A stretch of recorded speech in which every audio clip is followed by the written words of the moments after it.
Hey, I'm Nolan, and today we're going to be going over what to do when your Amazon listing isn't converting. You got everything set up, your listing is live, and now you're just waiting for all the sales to start rolling on in. Alright, listing is live and millionaire status imminent. Approximately 10 hours later.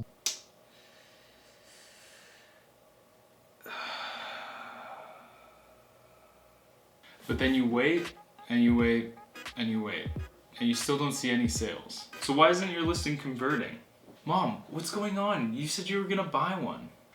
Well, maybe because it sucks. Or maybe it doesn't. Maybe you're just lacking on one thing. In this video, let's try and identify it and try to fix it. In this video, we're going to be going over the 5 most common reasons why your listing isn't converting and how you can fix that. So the first and probably the most common reason is that your main image isn't up to par. Your main image is the first hurdle, and your copy and your additional images are secondary to that. But if your main image doesn't draw the people in, then they won't even see your copy or your additional images. So the main image helps to convert impressions, which is when somebody is viewing a page and they see your listing, into sessions, which is when the person actually goes to your listing and is on your listing. So the rest of your listing, the copy, and the additional images are what turn the session into a conversion, aka the people actually buying your product. The key here is make sure your main image is professional, it's appealing, and it stands out. The main image can be a major differentiating factor between you and your competition.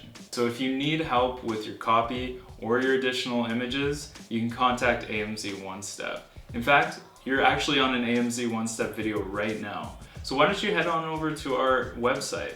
We can help you and we can figure out a solution as to how to make your images better. So another common trouble area, and this is going to be number 2, is reviews. Reviews are kind of tough because you don't really have too much control over them. There's going to be 2 situations in which reviews come into play. First, it could be that you have no reviews, and this is totally fine. Everybody starts out here, so don't get discouraged. But be prepared to ring up your family and your friends. If all your purchase orders and all your reviews are coming from one city, and specifically your home city, then Amazon's algorithm is gonna pick that up and it's gonna be bad for your listing. It could even end up getting suppressed. So that's why I mentioned contacting your friends and your family, maybe in other parts of the country or wherever else you're selling, just so that you avoid this. Reviews on Amazon are all about maintaining a good momentum. Once you start getting those first few reviews, you want to keep them coming in slowly, maybe at first, but steadily. If you pump up a bunch of reviews to start and then there's none in the next few weeks, Amazon's algorithm is going to see that, think it's a bit sus, and probably suppress your listing. So try and avoid that. With reviews, the second kind of situation is going to be when you have bad reviews. This is way worse than having no reviews. This means somebody ordered your product, they tried it out, and they didn't like it so much that they came back to Amazon and wrote a review. They took time out of their day to do that, so there's something wrong there. I think it's about time we had the talk. What talk? It's not you, it's your product. It's a hard truth, but I think it's time for you to both go your own ways. So look at your product. Can it be improved so that eventually you'll start getting positive reviews? If yes, then maybe the product is salvageable and you can average out the negative reviews with positive reviews.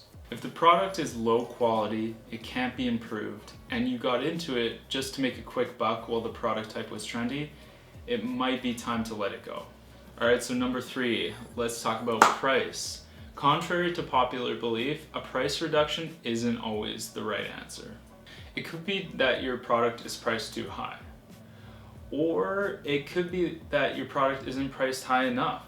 It just really depends on your niche, so you need to analyze your niche and figure out what works for your product. Bottom line, price is a way that you can differentiate your product from others. Ultimately, you're going to have to ask yourself, is it worth dropping my price or is it worth raising my price? I don't have the answer for you, but it's one thing to kind of test out. Number 4 is seller dominance. And this is when somebody is already in the space and they're extremely competitive. Kind of like reviews, you can't control this. You just can't control your competitors. There's 2 situations when it comes to seller dominance. So let's say you're selling headphones. You're now competing against Sony, JBL, Bose, and all the other major brands. So how are you going to compete? If you have no differentiating factor, and let's be real, when it comes to competing against those big companies, you're probably not innovating past them. So what you can do is you can pivot and target different keywords. Say the big companies are targeting the keyword headphones. Clearly, you're never gonna get ranked on that keyword. But say you're targeting the keyword sustainably made headphones or something like that. Those big guys might not be targeting that keyword, so that allows you to target that keyword and maybe you'll have a chance within that niche. The second situation is going to be where a certain player is completely dominating the niche. This is where someone is selling a similar product, but with a price, amount of reviews, and quality of listing that just far exceeds your own and just leaves you with nowhere to go.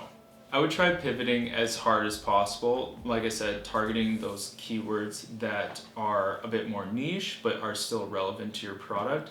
But at the end of the day, if the space is too competitive, you might not be able to remain within the space.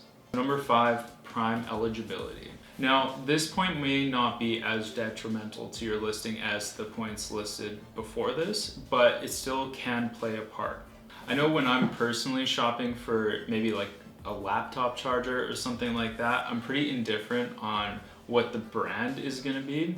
So usually the differentiating factor that I'm going to base my purchase on is going to be whether it has prime delivery or not. So why is that? Well, it's because I know it'll be delivered by Amazon securely in about 1 to 2 days. Paying for a product that's $25 but has free shipping with Amazon Prime just feels so much better than paying for a product that's $20 with $5 shipping. I can explain it. Psychologists might have to, but that's the way I go about it, and I'm sure you do that too. Conclusion time. So let's just revisit what we went over in this video. It's all about differentiation. Differentiation equals sales. These are the top 5 areas where people can look at their listing or product and look to increase their differentiation. Number 1, look at that main image again. Make sure it's professional, make sure it's appealing, and make sure it stands out. 2 is going to be reviews. So call up your cousin Larry, call up your grandma, and get them to buy your product and start leaving reviews. If your product has a lot of bad reviews, try and improve it to average out the bad reviews with good ones. If not, it might be time to say goodbye to that product. 3, look at your price and see if it should be increased, if it should be decreased. Ultimately, what's going to differentiate you and what's going to get you more sales. All right, 4, seller dominance.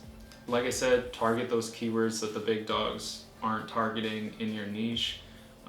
If not, sometimes a niche just isn't viable for you to enter. So decide for yourself, should I enter that or should I get out of the existing niche I'm in because it's too competitive? 5, prime eligibility.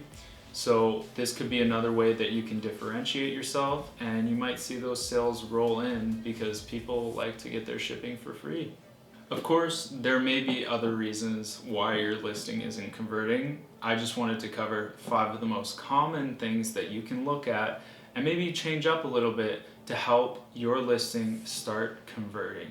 Okay, well, thanks for watching. Like and subscribe so that I can keep my job. And get in contact with us if you need help with any of your Amazon photography, videography, copywriting needs.